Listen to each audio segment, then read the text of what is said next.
जय श्री नारायण। दोस्तों कैसे हैं आप लोग अच्छे होंगे।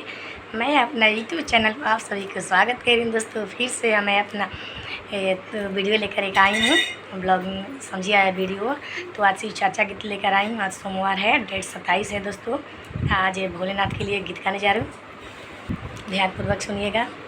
हमारा शिव गुरु के 5 गो दुआरे हो कि पाँचों दुआरिया खुला रहेला कि हमारा शिव गुरु के 5 गो दुआरे हो कि पाँचों दुआरिया खुला रहेला। पहिला दुआरिया में कचड़ा से भरल रहे, पहिला दुआरिया में कचड़ा से भरल रहे कि हमारा ना खुलल कि लगे आने हो कि जाके कचड़ा साफ कर दी कि हमारा ना खुलल कि लगे आने हो कि जाके कचड़ा साफ कर दी।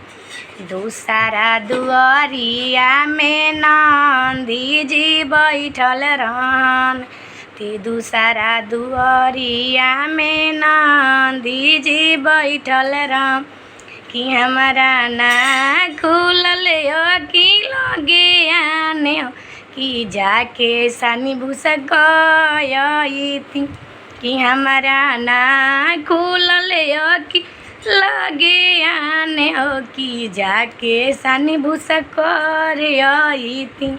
तीसरा दुआरिया में तुलसी जी बैठल रही, तीसरा दुआरिया पर तुलसी जी बैठल रही कि हमारा ना खुलल कि लगे आने हो कि तुलसी में जल डाल आई थी कि हमारा ना खुलल कि लगे आने हो कि तुलसी के पूजा कर आई थी। चौथा दुआरिया पर चारा चाजे होते रहे, चौथा दुआरिया पर चारा चाजे होते रहे कि हमारा ना खुलल कि लगे आने हो कि जाके चर्चा में शामिल हो जाती।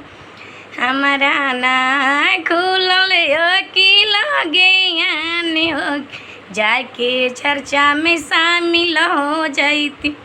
पाँचवा दुआरिया पर गंगा जी हो बहते रही, पाँचवा दुआरिया पर गंगा जी हो बहते रही हमरा ना खुलल कि लगे आने हो कि जाके गंगा जी नहाए आई थी कि हमारा ना खुलल कि लगे आने हो कि जाके गंगा जी नहाए आई थी। आज का ये छोटा सा गीत कैसा लगा है दोस्तों, आपको कमेंट में ज़रूर बताइएगा। हर हर महादेव लिखिएगा और अच्छा लगेगा तो प्लीज़ एक लाइक कीजिए। तब तक ले राधे राधे।